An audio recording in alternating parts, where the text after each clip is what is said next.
이제 실습 위주로 할 텐데요. 이거는 이제 실제로 측정하는 데서 일어날 수 있는 몇 가지 사항들에 대해서 이제 보는 부분들이에요. 그래서 이제 에러 사항, 측정하기 전에 측정을 할 때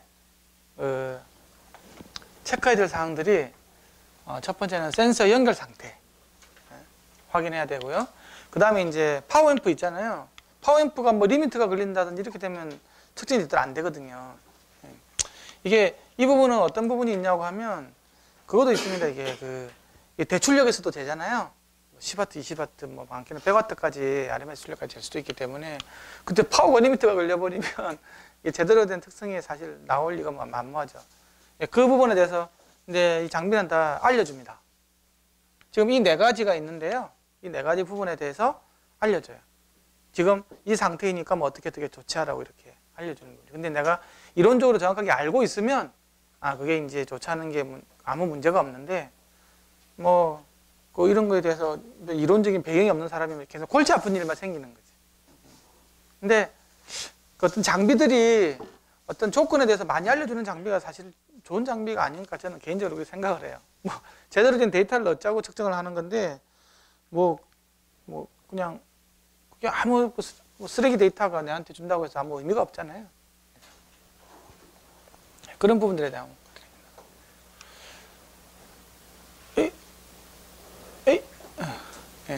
처음에는 이제 정기적인 임피던스 측정에 대한 부분들인데요. 우리가 이제 맨 처음으로 스피커를 측정을 할 때 마이크 측정 이외에는 아까 얘기한 것처럼 임피던스 측정을 통해서 사실 거기도 알 수 있는 부분들이 굉장히 많다 그랬거든요. 그쵸? 임피던스 커브를 보면 얘가 운동이 어떻게 될 건지가 임피던스 곡선상에서 나오기 때문에 근데 이걸 정확한 데이터를 어떻게 잴까라는 부분들입니다. 그래서 제가 중요한 부분은 여기 이야기를 했는데요. 우리가 선형적인 특성을 재야 되거든요. 선형 특성을 재야 되는데 그 상태가 굉장히 작은 신호입니다. 실제로는. 이게 슬림이라든지 이런 쪽으로 가면 특기도 심하고요. 뭐 좀 큰 스피커 같은 경우에는 좀 상관이 없겠죠. 이렇게. 근데 이렇게 얇아지고 마이크로 쪽으로 가면 굉장히 작은. 제가 아까 말씀드렸듯이 마이크로 같은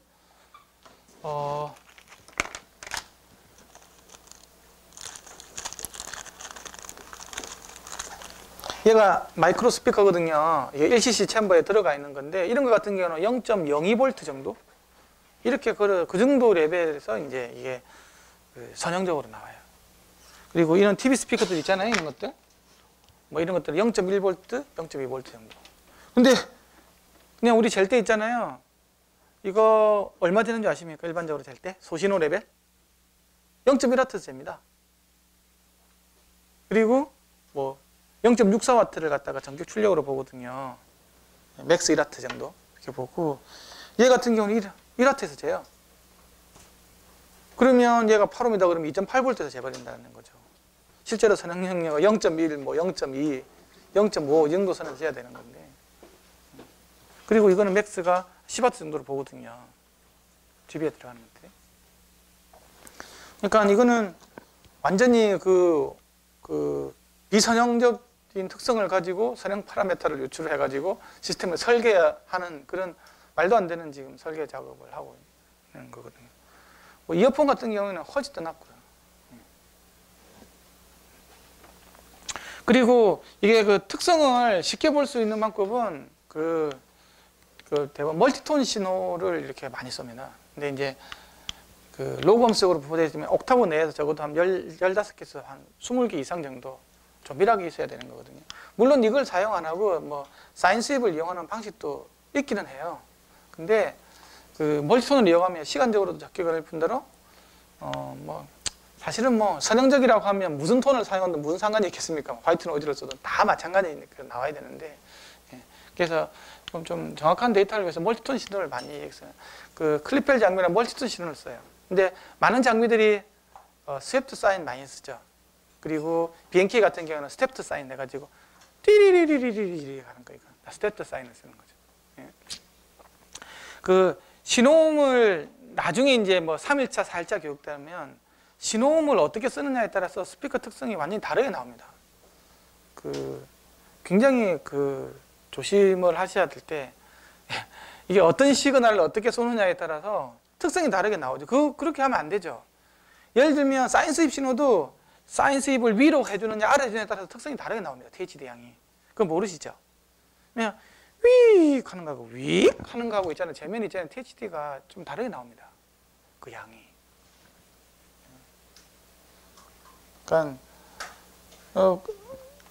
그 장비들별로 신호음을 쏴는 방식이 약간씩 좀 다르기 때문에 그게 돼서 좀 고민을 좀 많이 하셔서 이렇게. 근데 지금 이거 우리가 지금 뭐 선형 뭐 비선형 뭐 배우잖아요. 그 왜 다르게 나오는지 대해서도 아마 이제 교육을 계속 듣다 보면 나중에 다 아실 수 있어요.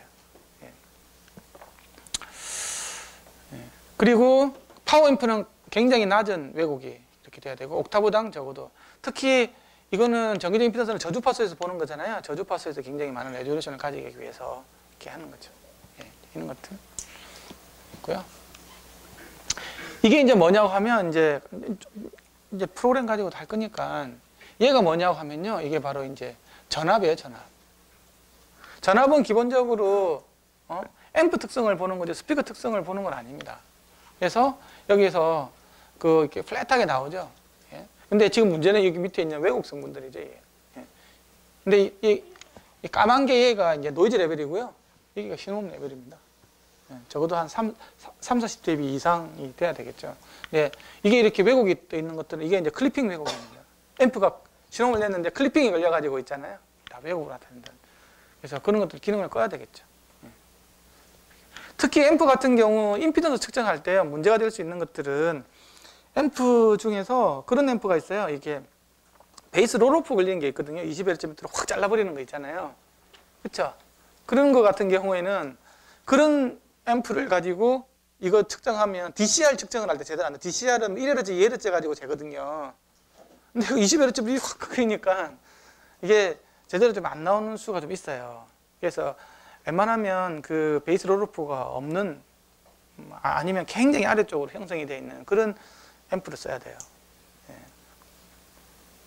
그거 좀, 근데 실제로 그 클리필 장비에서는 지가 베이스 롤오프를 걸린다고 하더라도 그걸 지가 캐치를 해내거든요. 그걸 고려를 해서 나중에 찾아주는 그런 기능들도 있어요. 근데 너무 이렇게 롤오프가 너무 심해가지고 내려가면 좀 문제가 되기 때문에, 그래서 DCR 같은 경우는 차라리 그냥 DCR을 그냥 멀티미터를 한번 채워가지고 그 값을 넣어주는 게 있잖아요. 더 정확한 값입니다. 어째도 이거는 DCR 같은 경우는 1Hz나 2Hz, 3Hz, 4Hz 있잖아요. 그 정도는 여기시켜가지고 측정하는 방식이기 때문에 DC는 여기시킬 수가 없잖아요. 그래서 이제 그런 부분을 좀 이해를 하셔야 돼요.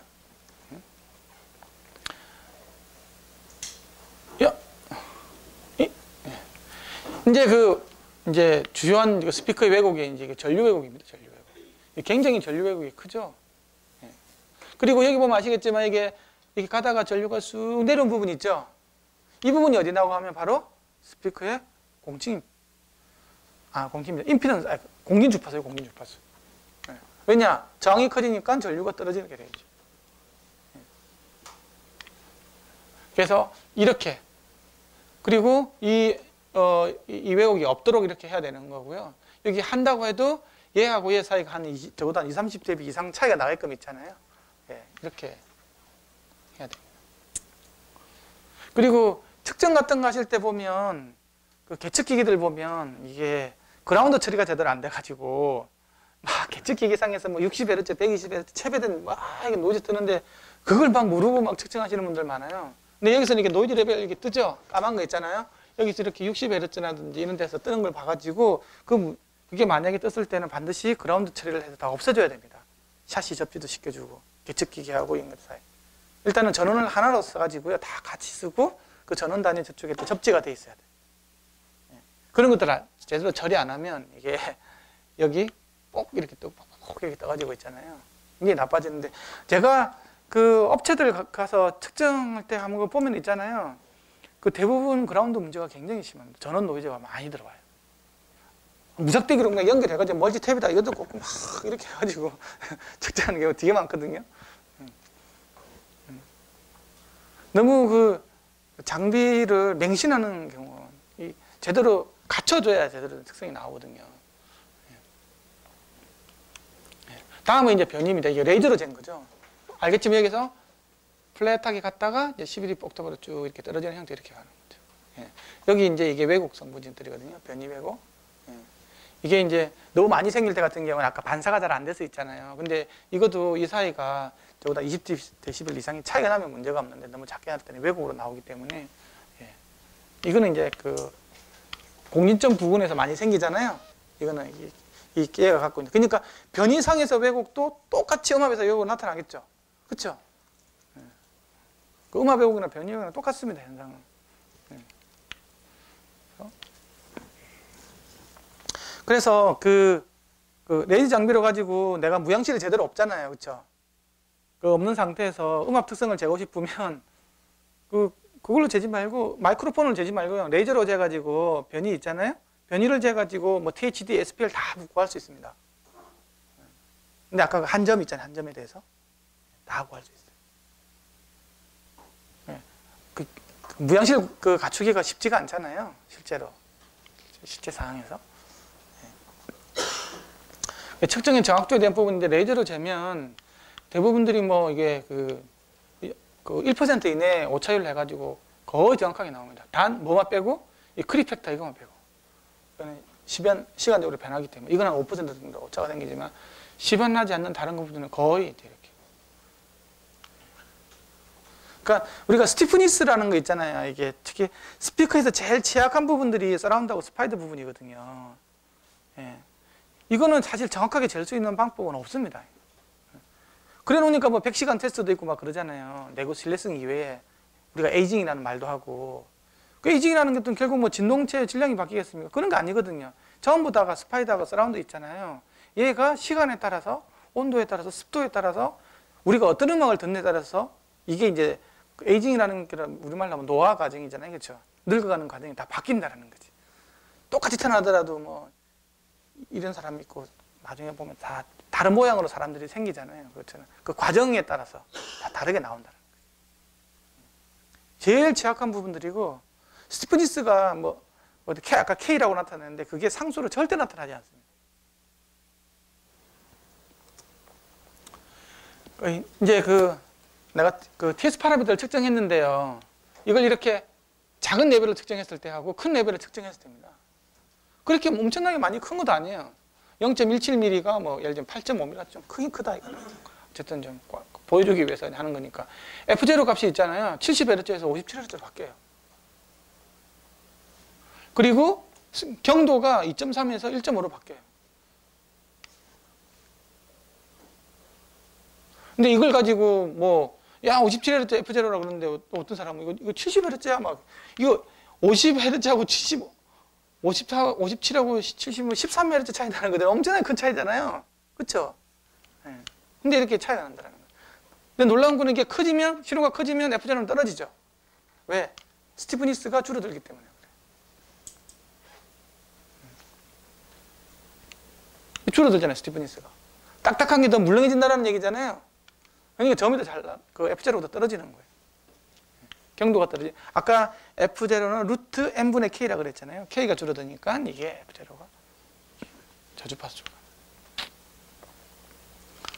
그러니까 이렇게 많은 차이가 나지 않겠지만 실제로 우리가 재는 거 1W 잴 때 하고 있잖아요. 진짜 재는 레벨에서 딱 잴 때 하고도 그 수 헤르츠씩 차이가 나요.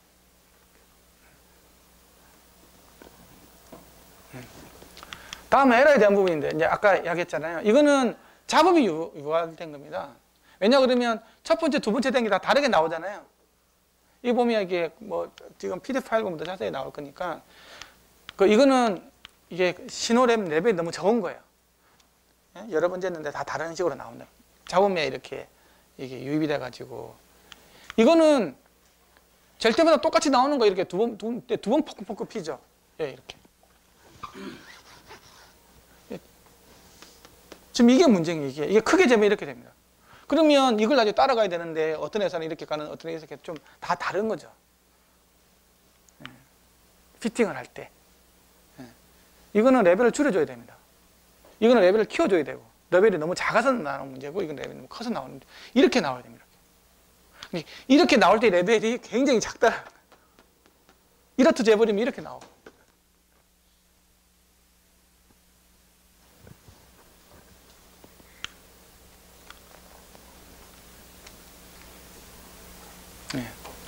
이 구동색에 대한 부분입니다. 아까 이야기했처럼 구동색이 이제 BL 값이거든요. 예. 0이 있을 때는 이제 뭐 자기네 고속에 다 들어있으니까 최고 크겠죠. 움직임이 이제 줄어드는 거잖아요. 쑥 줄어들고 쑥 줄어들고 그렇죠. 이게 상수가 아니죠. 근데 우리는 이제 TS 파라미터라고 할 때는 요가 여기서 왔다 갔다 한다고 가정하면 상수가 되는 거예요. 그러면 이게 얼마냐? 뭐 5.2 억수로 센 어쨌든 뭐 굉장히 강한 뭐 우퍼 스피커 이 정도 되겠죠. 보는 거죠. 근데 실제로는 크게 움직임이 이렇게 왔다 갔다 하는데. 예. 근데 이건 그래도 이게 대칭이죠. 굉장히 좋은 겁니다. 이거 설계 굉장히 잘한 거예요. 근데 나중에 이제 3일차 되면 이게 그래프가 막 이렇게 나오는 것도 있고요. 얘가 아니고 이렇게 나온 것도 있고 뭐 이렇게 가다 이렇게 나온 것도 있고 별의별 게 다 있습니다. 실제로 만들다 보면요. 왜 그럴까요? 보이스 코일이 제대로 안착이 안 돼 있는 거예요. 밑으로 쳐져 있다라든지 그러면 밑으로 쳐져 있다. 그러면 이렇게 나오게 되죠. 근데 자기 회로가 설계가 잘 돼 있다 그러면 아예 이게 대칭적으로 안 나오고요. 뭐 이상하게 이렇게 나옵니다. 자기 회로 자체가 설계가 비대칭적으로. 여러 가지 나타냅니다. 이게. 그 다음에는 이제 Q 값이죠. QE 값. BL에 따라서 QE 값이 바뀐다 그랬잖아요. 그렇죠? 그 정기적인 브레이크는 BL에 관련이 있다 그랬잖아요. 예, 얘에서 작아지니까 QE 값이 크게 이렇게 나오는 형태. 그러면 토탈 Q 값 이런 식으로. QMS하고 이거 합치면 실제로 이렇게 나오는 거예요. 예. 그러면 아까 이게 좀 커지니까 변이가 커지니까 있잖아요. 이게 아까 F0가 떨어져 버렸잖아요. 이게 그걸 나타내는 겁니다. 레벨이 작을 때는요. 예를 들면 이따가 레벨이 점점 커지면 변이가 커지면 점점 줄어들어요. F0가. 그러다가 어떤 지점에 가면 다시 F0 올라갑니다. 이게 처음에는 이렇게 줄어드는 이유가 이게 지오메트리 상에서 이렇게 늘어나는 것 때문에 그래요. 줄어들었다가 여기서 이제 한계치가 오면 이제 많이 하면 이제 막 땡기는 거 딱딱해지겠죠. 그죠? 그러면 이제 K 값이 커져가지고 다시 올라가는 거예요. 그래서 레벨에 따라서 F0로 이렇게 바뀐다는 거예요. 근데 놀라운 건요. 이 레벨에 따라서 바뀌죠. 실제로는 자동차가 진짜 골 때립니다. 이게. 자동차 스피커는 뭐 영하 40도에서부터 80도까지 왔다 갔다 해야 되잖아요. 이게. 예. 아침에 시동을 딱 걸면 겨울에 있잖아요. 점이 하나도 안 나와요. 딱딱해져가지고. 땅땅땅 소리가 나다가 히터 켜가지고 안이 막 따뜻해지면 점이 나오기 시작하고. TV 스피커인데 자동차 스피커가 정말 골 때립니다. 스파이더가 이게 스파이더라든지 그 서스펜션 계열이 온도하고 습도에 굉장히 취약하거든요. 그걸 해주려면 굉장히 딱딱하게 설계할 수밖에 없어요. 온도 영향을 적게 받기 위해서. 근데 그렇게 해줘버리면 그러면 뭐 감도가 떨어져 버리고 F0 올라가 버리고 뭐 이런 또 문제가 생기죠. 예. 그리고 문 딱 닫으면 이게 막 팍 이렇게 될 거고. 어쨌든 이런 영향들이 이제 그리고 이게 그 자동차 같은 경우는 포트 뚫어가지고 사실 설계를 잘 안 하죠. 포트 타입은 잘 안 합니다. 왜 안 하냐고 하면 온도에 따라서 내가 상온에서 아까 포트 해가지고 주파수가 이렇게 돼 있을 때 상온에서 이렇게 맞춰 놓잖아요. 이렇게 해가지고 포트를 이렇게 뚫어가지고 이렇게 해가지고 전체 이렇게 맞추잖아요. 상온에서 내가 맞는데 온도가 바뀌면 요렇게 이렇게 나옵니다. 이렇게 온도가 올라가면 또 요렇게 나오고. 그래서 온도 따라서 너무 바뀌기 때문에 이게 차라리 그냥 클로즈드 박스 타입으로 만들어버리는 게 편하지 포트 타입으로 해가지고 어중간한 설계를 보면 더울 때는 이렇게 나왔다가 추울 때는 이렇게 나오고 그런 거 있죠? 네. 네. 이게 그 차가 골 때립니다. 이게. 차 스피커 튜닝하는 게. 아마 제일 옳은 게 아마 차 스피커 설계하는 게. 그래서 이거 지금 바뀌는 거 이야기했고요. 그러니까 이 레벨 어전성에 대해서는 아직까지 정확한 모델이 없어요. F0가 이렇게 바뀌는 걸 있잖아요. 아까 리터 모델이, 아까 모델이 있었잖아요. 크립 같은 거 모델이 있었잖아요. 그것처럼 하는 것도 아직 나오진 않았어요. 스피커에서는 최고 연구할 게 많은 게 스파이더하고 서라운드를 어떻게 잘 설계를 잘할 건가. 온도라든지 습도, 그 다음에 이게 나중에 메모리 시스템이 돼가지고 지금 현재 내가 갖고 있는 이 스티프니스가 이전에 내가 어떤 음악을 들은지에 따라서 다르게 바뀝니다. 그런 거에 따라서 굉장히 많이 내가 이전에 얼마만큼 많이 큰 스윙을 했냐에 따라서 현재 상태 있잖아요. 이게 바뀌어요. 경도같이.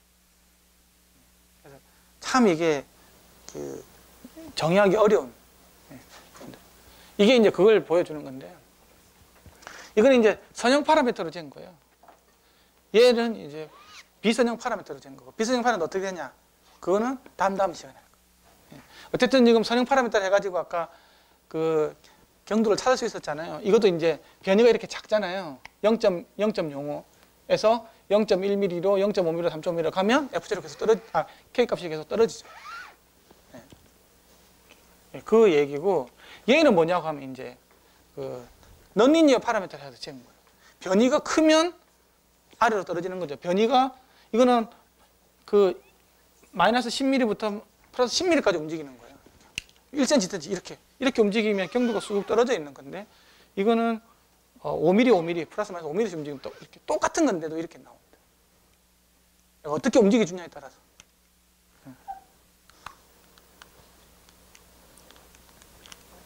그래서 뭔가를 상수로 해가지고 사실 한다라는 게 그 자체가 사실은 굉장히 좀 말이 안 되는 형들. 그래서 국내에서 이렇게 마이크로하고 TV 쪽 이쪽에서는 이게 아주 기막힌 아이디어로 생각해낸 게 서스펜션이 최고 약하다 그랬잖아요.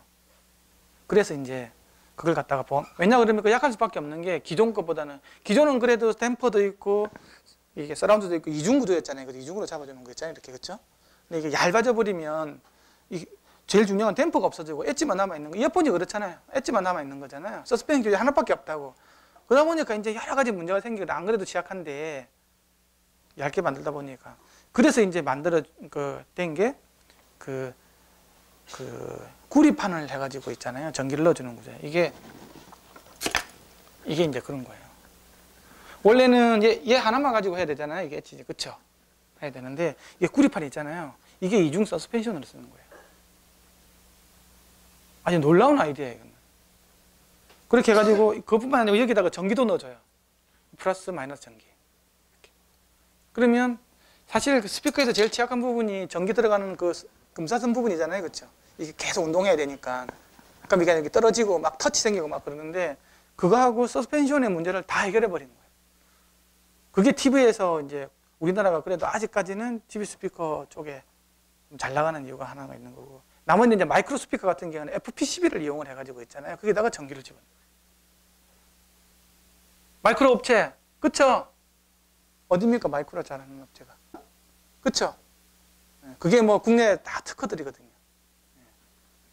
이게 뭐 여러 업체들이 갖고 있는 특허인데 뭐 저도 이렇게 스피커 업체들 기보라든지 이런 것들 평가해주러 많이 다니는데 저는 이거 보면 굉장히 놀랐어요. 야, 이거 참 어떻게 보면 간단하면서도 어떻게 이런 훌륭한 아이디어를 FP11로. 그러니까 중국 애들이 아직 못 따라오는 거죠. 어찌됐든 간에.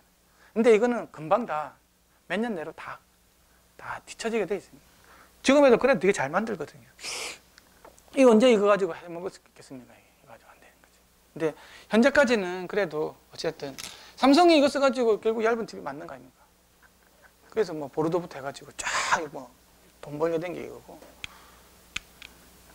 그런 아이디어도 여러분들께서도 취약한 부분이 서스펜션이라는 걸 알면 그게 여러 가지 아이디어를 낼 수가 있어요. 이걸 어떻게 그러면 좋게. 예. 이 꿀이 이거 가지고 있잖아요. 이게 센터 잘 맞습니다. 그래서 이거 딱 센터 있잖아요. 굉장히 쉬워요. 센터 맞추기가. BL 센터, K 센터 이런 것들. 비선성을 굉장히 많이 줄 수 있다고. 이거 하나 가지고 어떻게 하겠습니까? 상식적으로. 정말 어려워요.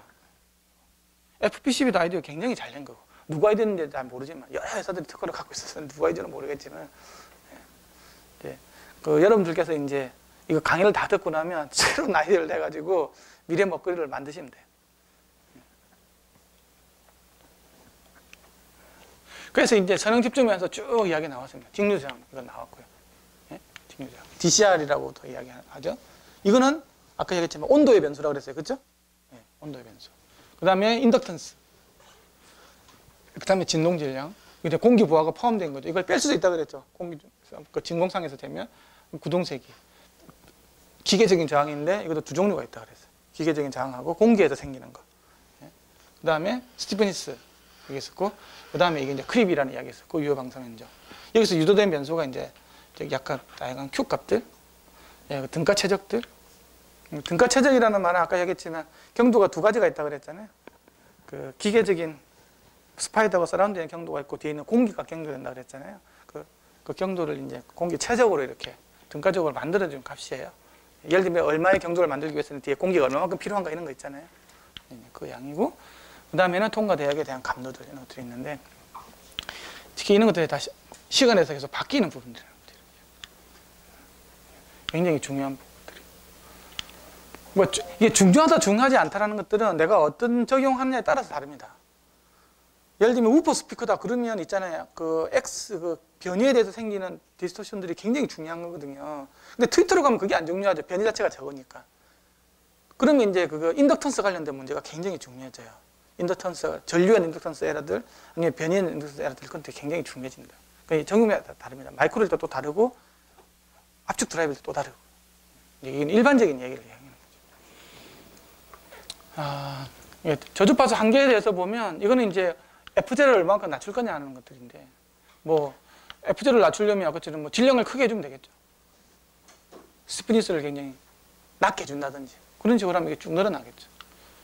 주파수의 평탄도는 이제 이게 공린 주파수 부분의 평탄도를 이야기하는 거죠. 이거 브레이크를 이야기하는 거죠. 이 두 개는 정기적인 브레이크를 이야기하는 거고, 이거는 기계적인 QMS, 이거는 QES를 이야기하는 거죠.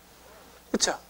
이건 역기전력을 얼마만큼 효율적으로 만들어줄 건가 하는 것들이고, 이게 이제 댐핑을 얼마만큼 시키는 거, 기계적인 댐핑을 시키는 하는 부분들이고, 주파수 평탄도 하는 부분은 여기 이제 L에 대한 부분들이 많이 나오죠. 이게 뭐냐고 하면요, 인덕턴스가 커지면 고주파수 있는 쪽으로 이게 많이 뻗지를 못하잖아요. 그렇죠. 쭉 뻗어줘야 되는데, 아까 저항이 이렇게 쑥 커져버리니까 당연히 가다가 음압이 떨어질 수밖에 없는 거잖아요. 그래서 이제 그런 것들을 인덕턴스를 갖다 선형적으로 만들어주면 고주파수를 더 많이 받을 수 있죠. 그래서 그 쇼팅링 같은 거를 잘 사용하면 고주파수가 확 살아나요. 그 이야기를 하는 거예요. 통과 대역의 감도는 당연히 아까 뭐 BL 크게 해주면 되고, 질량 작게 해주면 되고, R이 작게 해주면 되고, 그런 것도 있었죠. 근데 이게 하나가 커지면 다른 것들이 또 나빠지고 하는 거기 때문에 이게 다 종합적으로 판단해 봐야 돼요. FJ를 낮추는데 감도 떨어져 버리고 뭐 이렇게 되면 안 되지 않습니까? 그렇죠? 그래서 아까 했던 이야기고요. 그래서 이제 뭐 아까도 했던 이야기입니다. 이거 진동 질량 할 때 진공 측정 이용하면 좋다라는 거. 그래서 참 이쪽 부분이 되게 어렵다라는 거. 그래서 정확한 변수 출처를 위해서는 뭐 인덕턴스 모델하고 크립 모델 이렇게 두 가지 다 이런 것들이 필요하다라는 거고. 어쨌든 근데 집중 변수 같은 경우는 선형적으로 잘 만들면 이게 시스템 디자인의 기초가 되는 거예요. 박스를 어떻게 설계를 할 건지, 어느 게 적절하고 뭐 이런 것들에 대한 그 대부분의 가이드라인이 주는 거고, 유닛을 사면 이게 테스트 파라미터는 반드시 브록을 해가지고 같이 제공하는 걸 원칙으로 돼 있죠. 아주 싸구려 회사 같은 경우는 당연히 안 주지만. 그 이론적인 강의는 이걸로 마치고요. 이제 그 프로그램 있잖아요. 뷰어 프로그램. 뷰어 프로그램이 얘인데, 지금 트레이닝 1에 대해서 이게 아마 이게 트레이닝 1 리니어 럼프드 파라미터 메저먼트 해가지고 이거 아마 다 이렇게 나오도록 이렇게 돼 있습니까? 각각의 측정한 것들 예제들이 쭉 들어있는 거예요. 일단 이거는 펴놓으십시오. 이 부분은. 이것부터 할 게 아니고 대충 이게 어떻게 돌아가는지 이것부터 보면서 설명을 해드릴게요. 대충 이거 어떻게 생겼는지 이게 클리펠 장비에 대해서 약간만 소개만 하면요. 뭐 이게 앰프가 있을 거고요. 이게 디스토션 어널라이저예요. 여기 이제 그 스피커 모델링 뭐 이런 것들 측정하는 게 메인이라고 보시면 되고요. 이 레이저 부분이 있습니다. 이게 이제 스탠드가 되는 거고요. 그러니까 이 앰프는 아까 이야기한 것지만 베이스 롤오프 쪽을 좀 고려를 해주셔서 쓰시면 되고, 그쪽에서 권장해 주는 게 있어요. 베이스 이렇게 롤 안 되는 걸로. 그걸로 쓰시면 더 정확한 측정이 가능합니다. 뭐 이렇게 뭐 결선하고 뭐 이렇게 쑤셔 넣고 뭐 이런 것들은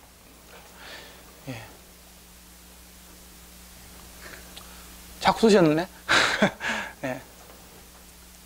그래서 이거 그 마이크로폰 센서가 있고요. 기본적으로는. 그 다음에 이제 전압 전류가 들어가야 되겠죠. 뭐 그 다음에 들어오고, 마이크로폰, 전압 전류, 그 다음에 레이저 관련된 거 들어오는 거. 그렇게 전체적으로 구성이 되어 있는 겁니다. 그러니까 입력이 두 개죠. 마이크로폰 입력도 있고, 전압 전류도 있고, 그 다음에 레이저도 있고, 이렇게 다 각각에 대해서 이렇게 들어오도록 되어 있습니다.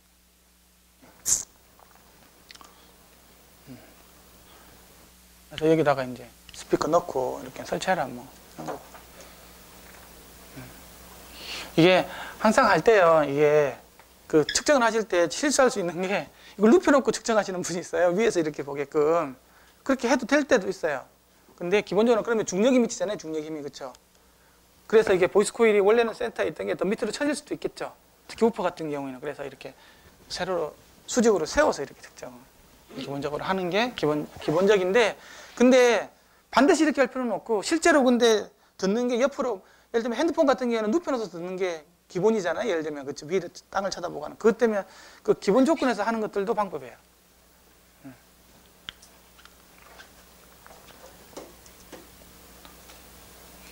여기서 화이트 돗 있잖아요.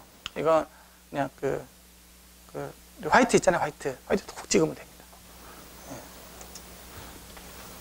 그렇게 해서 연결해서 이렇게 뭐 측정을 하고요. 그러니까 레이저 변이기를 쓰니까 이 레이저가 정확한지 안 정확한지. 근데 레이저 변이기는 거의 오차가 나오는 경우는 거의 없어요. 떨어뜨리고 뭐 그렇게 하지 않는 이상은. 뭐 두 가지 레이저가 있는데, 이건 뭐 방법은 굉장히 간단합니다. 이게 변이기를 이용을 해서요, 캘리브레이션 하는 거거든요. 이게 제대로 와 있는지 이렇게 보는 겁니다.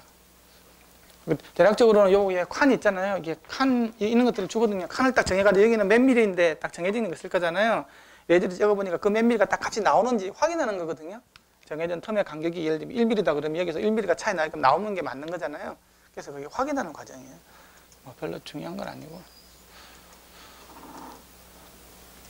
이제 키언스에서 나온 거는 이건 조금 다른 방식으로 하는데, 버니어 캘리퍼스 같은 거 돌려가지고 있잖아요. 뭐 0.1mm 움직였을 때 한 바퀴 돌릴 때마다 있잖아요. 이렇게 돌려가지고 그 값이 저기 제대로 나오는지, 한 번 턴할 때마다 0.5mm씩 바뀌니까 두 번 턴에 1mm 바뀌는지 있잖아요. 변이기로 측정을 해보는, 맞는지. 이거는 우리 그 측정할 때 맨 처음에 하는 게 뭐예요? 마이크로폰 측정할 때 캘리브레이터를 쓰시죠. 캘리브레이터가 뭔지 모르시는 분 정말 곤란한데, 그 캘리브레이터 있잖아요. 이게 캘리브레이터 딱 전원을 딱 키면 지가 어쨌든 간에 동작을 할 때는 항상 94dB가 딱 나오게 돼 있는 거죠. 1파스칼이. 네? 그거 지가 안 나오는 순간은 아예 안 나오고, 나오면 94dB가 나오게 돼 있는 거예요. 그리고 94dB에 대해서 몇 미리볼트가 나오는지는 이제 마이크로폰 이게 차트 있잖아요. 주잖아요. 그대로 나오는지 확인해 보면 되는 거죠. 아니면 뭐 그 값을 넣어주면 되는 거고. 이제 그래서 이게 그 측정된 값하고 마이크로폰 들어오는 값이 이제 절대적인 값으로 맞추는 거지. 그 교전기는 모든 측정을 할 때 있잖아요. 뭐 레이저는 별로 차이가 사실은 많은데, 마이크로폰 같은 경우는 적어도 한 일주일에 한 번씩 항상 교전기도 없는 사람들 많아, 회사에. 교전기가 뭔지도 모르는 사람들은 정말 곤란해. 그거 교전기 꼭 이렇게 비행기에서 워낙 비싸게 팔아서. 그렇죠?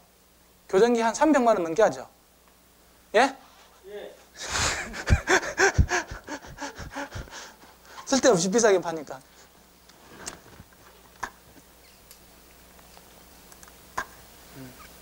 자, 이제 리니어 파라미터로 들어가는 걸 그냥 보겠습니다. 어떻게 하는지요?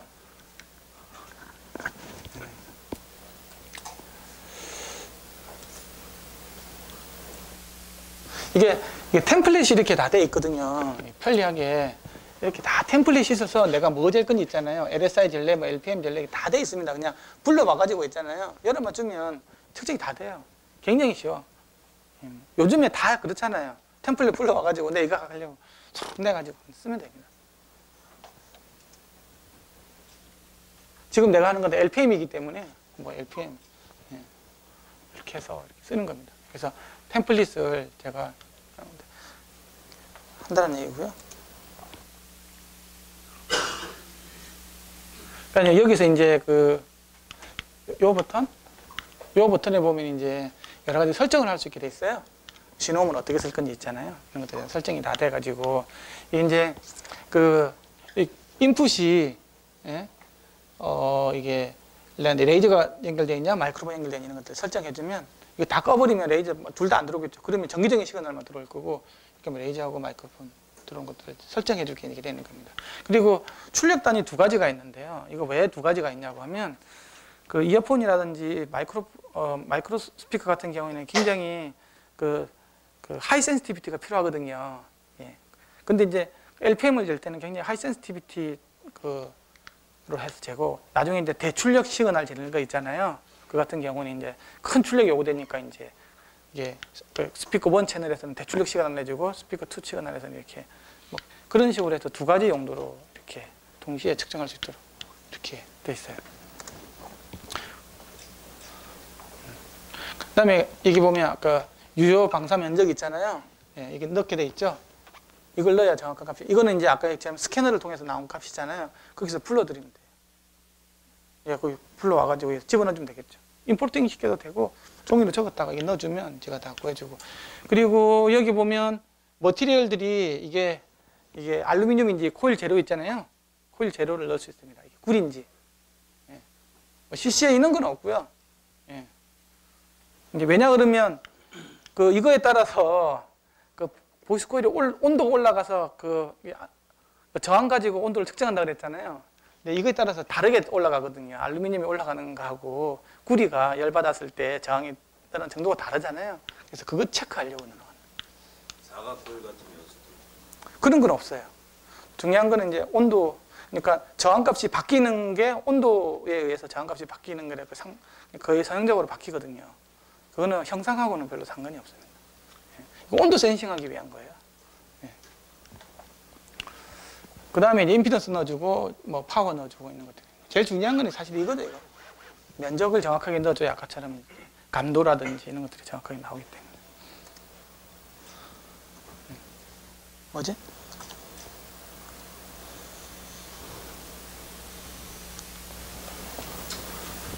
예. 그래서 맨 처음에 이제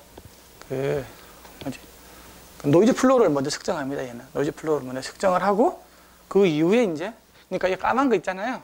이거는 노이즈 플로우 신호 내기 전에 현재 상태를 먼저 체크하고 그 다음에 이제 신호를 내주게 해요. 그렇게 하면 이 변이, 그 다음에 이게 전압 관련된 거, 이 아까 전류 관련된 거, 이 변이 있죠, 변이 다 나옵니다. 여기서 이렇게 가는데 위로 쑥 떤 거 있죠?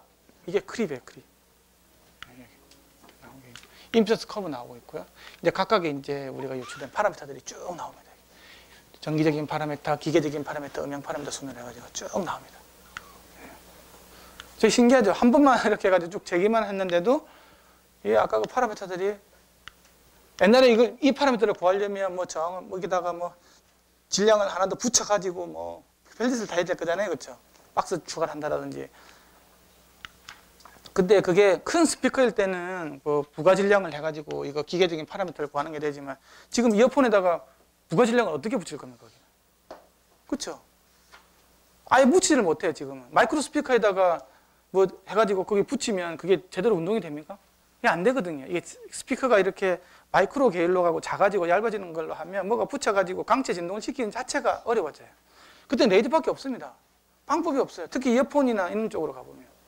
어떻게 거기다가 질량을 부과할 겁니까? 그 비닐 위에다가. 안 되는 거거든요. 이어폰에서 유닛에서 TS 파라미터 측정하는 경우는 좀 없죠, 그래서. 현재까지는. 예. 방법이 없으니까.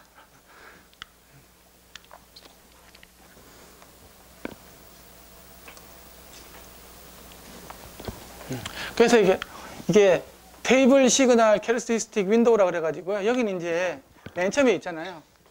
이 다이나믹 시가 떠요. 아, 지금 이게 네가 너무 대역을 너무 넓게 보고 있어. F0에서 20배 정도까지만 봐. 너무 넓게 보는 거예요, 지금. 이런 것들을 제가 다 이렇게 경고를 줍니다. 잘못 쟀을 때는.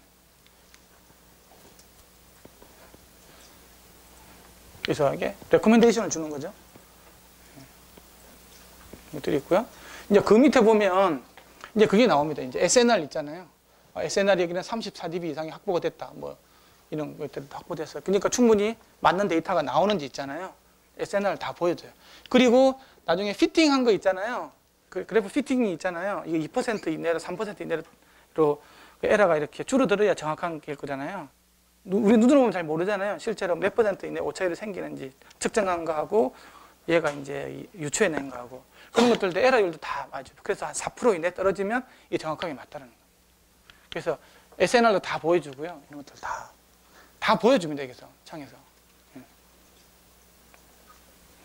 이제 이거는 변이에 관련된 건데 이런 것들 뜬 거 있죠. 근데 이게 충분히 한 20-30데시벨 이상이 차이가 나면 문제가 없는 거죠. 이게 얘가 갖고 있는 원래 에러기 때문에. 이게 써가다가 12dB 옥타브로 쭉 떨어지는 형태로 이렇게 가다가 여기는 음압이 떨어진 거 이렇게 튀어나온 거겠죠. 요렇게 가는 게 정상인데 이걸 봐더라도 대충 음압이 대충 어떻게 되겠다라는 건 알 수가 있죠. 근데 이게 변이라는 게 어찌됐든 간에 음압하고는 다르게 변이라는 게 고주파로 가면 변이가 줄어들잖아요. 높이가. 그렇죠. 그래서 너무 높은 변이로 가면 사실은 이게 노이즈 미터 깔리게 돼 있어요.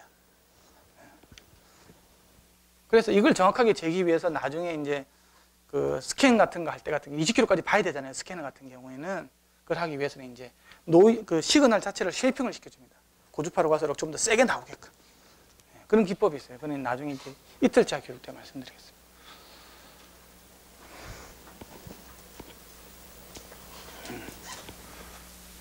이게 이제 전압인데 굉장히 플랫하게 잘 나오죠. 그러면 앰프는 문제가 없다. 이제 내가 측정할 때는 앰프는 문제가 없이 잘 측정이 된다라는 걸 보여주는 거고요. 이게 임피던스 커브인데 굉장히 잘 따라가죠. 이렇게 잘 따라가고 있다. 그래서 이 데이터는 어쨌든 제대로 측정된 데이터라고 볼 수 있다. 이게 이제 이게 변이에 관련된 건데요. 이렇게 가다가 원래는 이렇게 가는 게 정상인데 Q 값에 의해서 Q가 커가지고 이렇게 한번 뽕이 한번 생긴 거고요. 음압에서도 보면 나중에 뽕이 돼서 이렇게 가는 형태가 나올 겁니다. 음압에서는. 이걸 음압컴으로 바꾸면요. 12dB 폭도로 쭉 올라가다가 한번 스윙을 했다가 이렇게 가는 겁니다. 이런 식으로. 음압적으로 본다고. 근데 이게 크립이 생기죠. 이렇게 해서. 이 크립 모델도 많이 잘 따라간 거고. 거의 피팅이 잘 돼 있는 거예요. 그래서 이걸 보면서 나중에 음압 감도라든지 이런 것도 예측이 잘 됐겠구나 하는 걸 예상을 할 수 있습니다. 그래서 이제 이게 나온 값들이고요. 이 보면 R이 DCR 값이니까 3.235. 그 다음에 LE 값, 저주파수 인덕턴스 값 0.117mH. 이거는 이제 그 파라 인덕턴스, 그 다음에 그 맴돌이 전류에서 생기는 저항들, 기계적인 파라미터, 이게 이제 F0, MMS 있잖아. 6.020g. 이게, 저도 이걸 한번, 진짜 이게 믿을만한지 옛날에 얘를 가지고 실험 한번 해봤거든요. 이게 위에 있는 거 있잖아. 얘를 좀 떼고 그램을 측정을 했어요. 그럼 예를 들면 10g이 나왔다고 봐봐요. 내가 이걸 갖다가 10g짜리를 위에 붙여서 한번 재봤어요. 여기다가 이렇게 찍어가지고 도트를 해가지고. 그러니까 놀랍게도 딱 20을 올라갑니다. 굉장히 정확하더라고, 이게. 내가 올려준 값을 알았으니까 그 값이 정확하게 올라가는지를 확인해 보니까 거의 정확한. 그 다음에 아까 뭐 RMS, CMS, KMS 이게 이제 그 경도 값이죠. 이게 상수로 나오죠. 질량이야 상수로 나온다고 그랬죠. 이게 사실은 상수가 아니라 그랬잖아요. 그렇죠? 이제 변이에 따라서도 바뀌고 온도 습도 그 전에 어떤 조건에 따라서 이건 굉장히 많이 이제 바뀌게 되어 있는 겁니다. 지금은 선형 파라미터이기 때문에 전부 다 상수로 나옵니다. 이게 이제 전류에 관련된 건데요. 이게 이제 왜곡이 끼기 시작하죠. 이 공진점에서 이 전류. 근데 SNR이 충분히 확보된기 때문에 사실은 완전히 선형적인 건 아니지만 그래도 선형적이라고 볼 수 있는 거지. 이 왜곡은 이 시스템에 갖고 있는 왜곡인 거니까. 그래서 공인점 부분에서 제일 많이 써요. 이게 나중에 THD로 나오고요. 이 값을 가지고 뭘까지 알 수 있냐고 하면 정형 왜곡, 선형 왜곡을 거의 다 알 수 있습니다. 그 클리펠 QC 장비에서 보면 이 전류 센싱만 해가지고요. THD, IMD, KMS가 비대칭적인지 아닌지, BL이 비대칭적인지 아닌지, 그 최고 맥스 출력이 어딘지를 갖다가 다 찾아냅니다. 굉장히 놀랍죠. 거기다가 이제 마이크로폰을 달면 비정형 왜곡까지도 다 찾아내고. 근데 비정형 왜곡은 정말 찾기가 어렵기 때문에 좀 나중에 그거는 나중에 4일째 되는데 갈 텐데 어쨌든 이 전류라는 부분에서 우리가 모델링 아까 정형이라 그랬잖아요. 그죠? 선형도 그렇고 다 모델링 가능한 거라 그랬잖아요. 이 모델링 식으로 해서 잘 집어넣으면 거기서부터 이제 이 왜곡을 가지고 이 현상들을 다 파악해서 그게 0.1초 내로 이루어집니다. 그래서 이제 그거를 빨리빨리 보정을 빨리 하면 앰프에서 이렇게 보정해 주는 거 있잖아요. 액티브 보정이 되는 거. 그런 것들이 이제 앰프 회사에서 이제 이게 계속 센싱을 통해서 사실은 뭐 센싱할 필요 없이 그냥 터미널 연결돼 있으니까 연결돼 있는 거잖아요. 플러스 마이너스선이 있잖아요. 거기서 따내는 거니까 뭐 스피커 케이블이 앰프가 연결만 돼 있다 그러면 이게 센싱할 수 있는 거죠 기본적으로.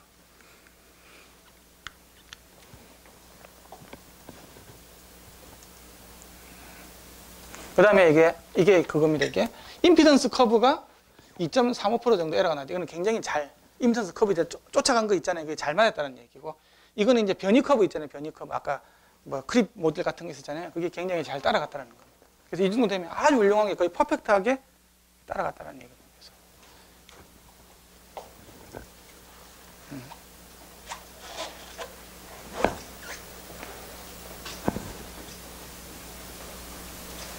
다음은 이제 그 F0를 아까 이야기했잖아요.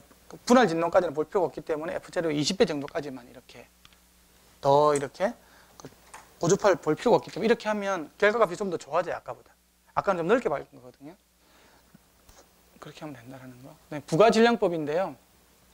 이렇게 나온 거하고 부가질량으로 할 수 있는 모델이 있잖아요. 한 거하고 서로 비교를 해보라고. 그럼 놀랍게도 거의 일치돼서 나옵니다.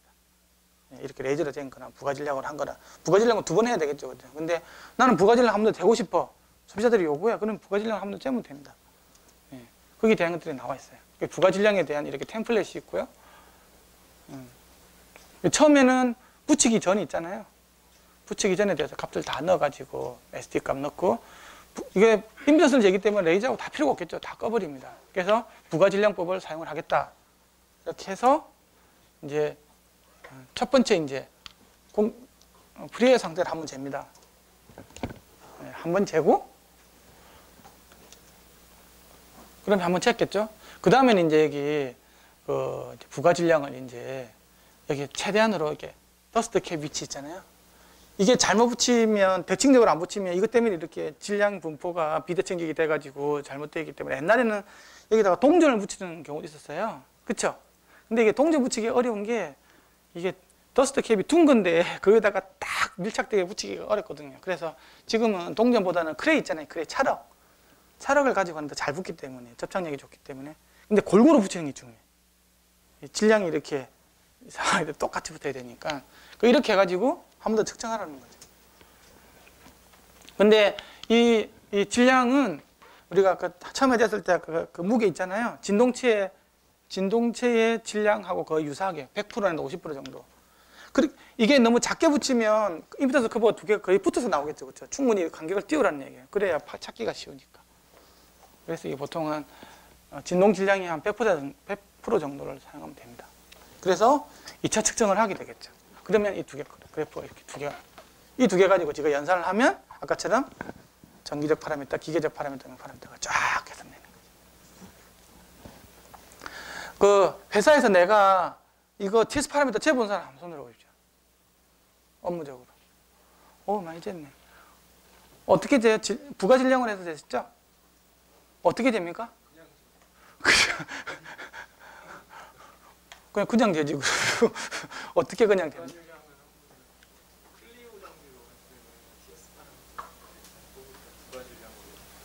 부가질량으로.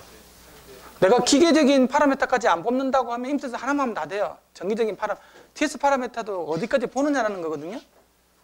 내가 그냥 간단하게 아까 Q값 정도 본다고 하면 이거 이렇게 할 필요 없어요. 기계적인 파라미터에서. 그쵸? 근데 내가 미케니컬 파라미터까지 들어가고 BL까지 들어가겠다 하면 이제 이게 들어가는 거죠, 이게. 그리고 내가 나중에 방사 특성까지 보겠다. 그러면 이제 유효 반경까지 다 집어넣는 거고. 근데 내가 보는 거 레벨에 따라서 안 해도 되는 부분도 많아요. 예를 들면 여기 아까 방사 면적을 안 넣잖아요. 그러면 전기적 기계적 파라미터만 보는 거예요. 근데 방사 면적이 들어가면 이제 음영 파라미터까지 보는 거고. 그렇게 돼 있습니다.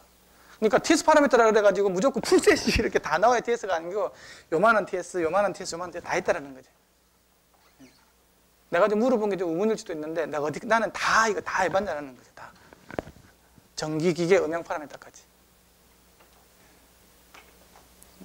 어쨌든 그렇다라는 거 알고 계시면 돼요. 이제 발생할 수 있는 에러인데 요 이렇게 대충 매달아가지고 측정하면 안 되겠지. 이건 바보가 아닌 이상은 다 알 거고. 그리고 이게 항상 수직으로 비치는 수직으로. 옆으로 이렇게 비춰가지고는. 그 다음에 이걸 갖다가 단단히 이렇게 수직으로 세워서 이렇게 단단히 해줘. 이거 자체가 나중에 떨어버리면 안 될 거잖아요, 그렇죠? 진동을 재는 건데 얘가 뭐 덜덜덜 이렇게 만드는 거니까 클램핑을 잘하라는 얘기고. 이게 보면 뭐 20kg까지 쟀죠. 이거 미친놈이에요, 미친놈 이거는. 여기는 얼마입니까, 얘가 보면 100에서 200 사이죠. F0가. 그러면 예를 들면 200이라고 해도 20배 같으면 4kg까지 먹으면 되거든요. 이거는 아무 우리가 의미가 없어요. 이거 에러만 더 많이 생겨요. 여기서 이거 제대로 따라가지도 못하거든요. 그리고 또 너무 작게 하는 경우 있잖아요. 뭐 200인데 500까지만 본다. 그럼 이거 못 따라갑니다, 잘. 이런 건 그래서 한 20배 정도가 일반적으로 그 이야기고요. 그럼 이게 좀 말이 안 되게 나오죠. 뭐 40g, 뭐 내가 한 1g 정도 들어가는데 사실 이렇게 이게 다 엉망으로 나오고 이렇게 하는 것들은 이제 추가질량법을 안 하고 파라미터가 나오는 메카니컬 파라미터 값을 신뢰할 수가 없다는 네? 아니죠. 방법이 추가 질량도 있고 박스 추가법도 있고 그 현재까지 나와 있는 것들은 일반적으로는 그 두 가지를 쓰든지 아니면 레이저를 쓰든지 그 세 가지 방법이 있는데 이건 방금 질량 추가법은 레이저로 한 게 아니고 질량 추가법은 레이저를 안 한다니까. 질량 추가법에 레이저를 해. 레이저는 레이저로 하는 거고 질량 추가법은 임피던스만 재는 거예요. 레이저가 필요 없어요. 임피던스만.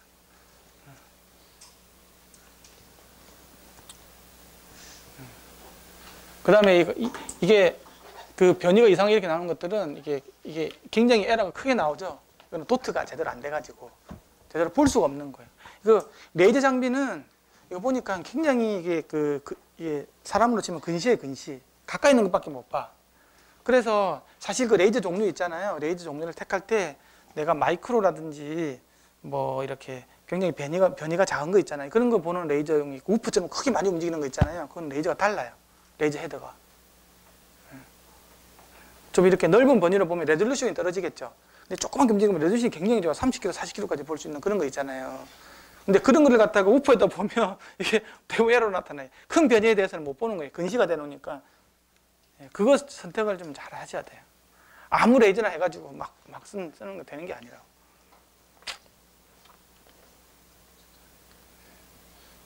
이거는 이제 선 연결이 잘못됐을 때. 얘랑 똑같은 형태로 뭐가 나오죠. 이게 컨택이 제대로 잘 안 됐을 때, 뭐 이렇게. 루즈 컨택이라고 나오잖아요. 이거는 이제 피팅이 제대로 안 되고. 이런 것들은 여기서 제대로 안 나오기 때문에 이렇게 되는 게 많아요. 이거 막 이상하게 나오죠.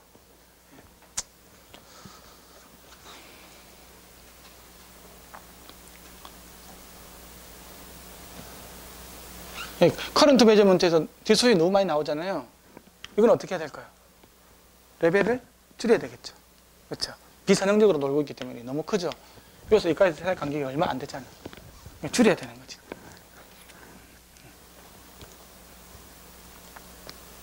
이제 우리가 지금 대부분 재고 있는 게 이렇게 된다고 보시면 돼요. 잘 안 나오는 것들.